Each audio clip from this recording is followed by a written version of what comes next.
ರಾಜ್ಯದಲ್ಲಿ ವಿಧಾನಸಭಾ ಚುನಾವಣೆಗಳಿಗಿನ್ನೂ 2.5 ವರ್ಷ ಟೈಮ್ ಇದೆ. ಅದರ ಮಧ್ಯೆನೇ ಬಿಜೆಪಿ ಜೆಡಿಎಸ್ ಮೈತ್ರಿಯಲ್ಲಿ ಎಷ್ಟೊಂದು ಗೊಂದಲ. ಮಾಜಿ ಪ್ರಧಾನಿ ದೇವೇಗೌಡರು ಸ್ಥಳೀಯ ಸಂಸ್ಥೆ ಚುನಾವಣೆಗಳಲ್ಲಿ ಮೈತ್ರಿ ಇಲ್ಲ ಅಂತ ಹೇಳಿದಾಗಿನಿಂದ ಒಂದು ರೀತಿ ಹೇಳಿಕೊಳ್ಳಲಾಗದ ತಾಳಿಕೊಳ್ಳಲಾಗದ ತಳಮಳದ ವಾತಾವರಣ ಮೈತ್ರಿಯಲ್ಲಿದೆ.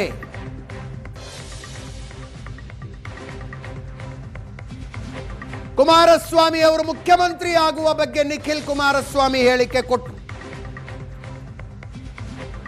ಅದಕ್ಕೆ ಪ್ರೀತಮ್ ಗೌಡ್ರ ಕೌಂಟರ್.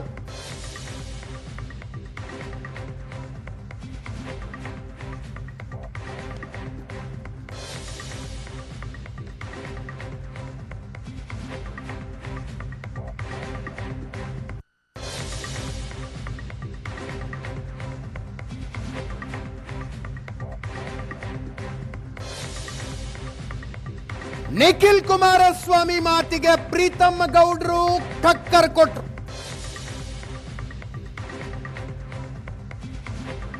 ಪ್ರೀತಮ್ ಗೌಡರು ಆಡಿದ ಮಾತುಗಳನ್ನ ಬಿಜೆಪಿ ಮುಖಂಡರು ಬಹಿರಂಗವಾಗಿ ಸಮರ್ಥನೆ ಮಾಡಿಕೊಳ್ಳಲಿಲ್ಲ. ಆದರೂ ವಿರೋಧಿಸುವುದು ಕಷ್ಟ ಅನ್ನೋ ಹಂಗಿದ್ವು ಆ ಮಾತುಗಳು.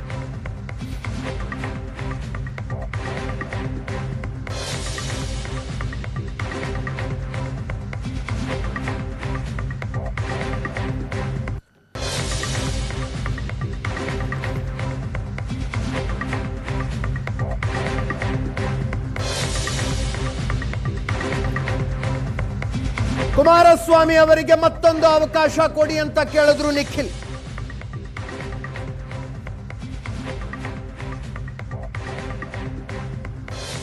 ಸಿಎಂ ಯಾರು ಅನ್ನೋ ಈಗ ಚರ್ಚೆ ಆಗೋದು ಬೇಡ ಅಂತ ಪ್ರೀತಮ್ ಗೌಡ್ರು ಹೇಳಿದ್ರು. ಹಾದಿ ಬೀದಿಲಿ ಅದನ್ನ ಚರ್ಚೆ ಮಾಡೋದಕ್ಕಾಗತ್ತಾ ಅಂತ ನಿಖಿಲ್ ಮತ್ತೊಮ್ಮೆ ಹೇಳಿ, ಹಾದಿ ಬೀದಿಯಲ್ಲಿ ಚರ್ಚೆ ಮಾಡಿದ್ದಕ್ಕೆ ನಾನು ಹೇಳಿದ್ದು ಅಂತ ಪ್ರೀತಮ್ ಗೌಡರ ಟಕ್ಕರ್.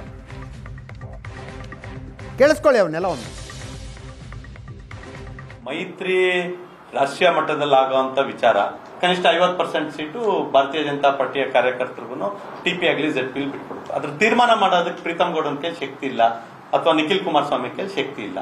ರಾಜ್ಯದಲ್ಲಿ ವಾತಾವರಣ ತಿಳಿಯಾಗಿ ಅಲಯನ್ಸ್ ಒಳ್ಳೆ ರೀತಿಲಿ ಆಗ್ಬೇಕು ಅಂತ ಹೇಳಿದ್ರೆ ಕಾರ್ಯಕರ್ತರು ಹೇಳ್ತಿದ್ದಾರೆ, ಜನ ಹೇಳ್ತಿದ್ದಾರೆ ಅವ್ರು ಮುಖ್ಯಮಂತ್ರಿ ಆಗ್ಬೇಕು, ಇವ್ರು ಮುಖ್ಯಮಂತ್ರಿ ಆಗ್ಬೇಕು ಅಂತ ಹೇಳಿಕೆ ಕೊಡೋದನ್ನ ನಿಲ್ಲಿಸಿ, ಯಾರು ಕೂಡ ಅಧಿಕಾರ ಕೊಟ್ಟಿಲ್ಲ ಕ್ಯಾಂಡಿಡೇಟ್ ಯಾರು ಅಂತ ಹೇಳಲಿಕ್ಕೆ. ಅದು ನಿಖಿಲ್ ಕುಮಾರಸ್ವಾಮಿ ಅವರು ಹೇಳ್ಬೋದು, ಪ್ರೀತಮ್ ಗೌಡನಾದ್ರೂ ಹೇಳ್ಬೋದು. ಮಂಡ್ಯದಲ್ಲಿ ಕನಿಷ್ಠ 7-3 ಬಿಜೆಪಿಗೆ ಸಿಗುತ್ತೆ. ಅದರಲ್ಲಿ KR Private ಕೂಡ ಒಂದಾಗಿರುತ್ತೆ.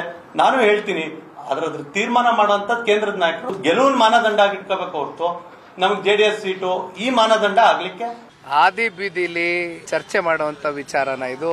ನಾನು ಈ ಪಕ್ಷದ ಸಾಮಾನ್ಯ ಕಾರ್ಯಕರ್ತ. ಇಂಥ ವಿಚಾರಗಳು ಹಾದಿ ಬೀದಿಯಲ್ಲಿ ಚರ್ಚೆ ಮಾಡ್ತಕ್ಕಂಥ ವಿಚಾರ ಅಲ್ಲ. ಅಂತ ಅನಿವಾರ್ಯತೆನೂ ಕೂಡ ಸೃಷ್ಟಿಯಾಗಿಲ್ಲ. ಗಟ್ಟಿಯಾಗಿ ಉಳ್ಕೋಬೇಕು ಈ ಅಲಯನ್ಸು, ಶಾಶ್ವತವಾಗಿ ಉಳ್ಕೋಬೇಕು.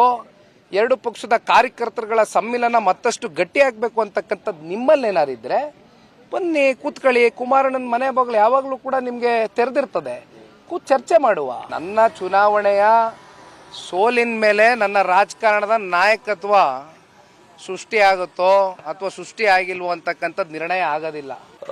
ಬಹಿರಂಗವಾಗಿ ಮಾತಾಡಬಾರ್ದು ಅಂತ ಅವ್ರ ಅಪೇಕ್ಷೆ ಇದೆ, ಅವರು ಬಹಿರಂಗವಾಗಿ ಮಾತಾಡಬಾರ್ದು ಅಂತ ನಮ್ಮ ಕಾರ್ಯಕರ್ತರ ಅಪೇಕ್ಷೆ ಇದೆ. ಹಾಗಾಗಿ ಈಗ ಅವ್ರಿಗೂ ಅರ್ಥ ಆಗಿದೆ, ನಮಗೂ ಅರ್ಥ ಆಗಿದೆ.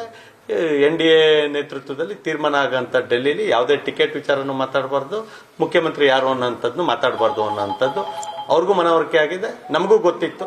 ಹಂಗಾಗಿ ಹಾದಿ ಬೀದಿಲಿ ಯಾರು ಹೇಳ್ತಿದ್ರು ಅವ್ರು ಇನ್ನು ಹೇಳ್ದೆ ಹೋದ್ರೆ ಸಮಸ್ಯೆ ಬಗೆಹರಿತ್ತು. ಹಂಗಾಗಿ ಪ್ರೀತಮ್ ವೈಲೆಂಟು ಇಲ್ಲ, ಸೈಲೆಂಟು ಇಲ್ಲ. ಟಾಸ್ಕ್ ಮಾಸ್ಟರು, ಆ ಟಾಸ್ಕ್ ಕಂಪ್ಲೀಟ್ ಮಾಡಿದ್ದೀನಿ, ನನ್ನ ಕೆಲಸ ಮುಗಿದಿದೆ. ಹಂಗಾಗಿ ನಾನು ಇನ್ನು ಸೈಲೆಂಟು.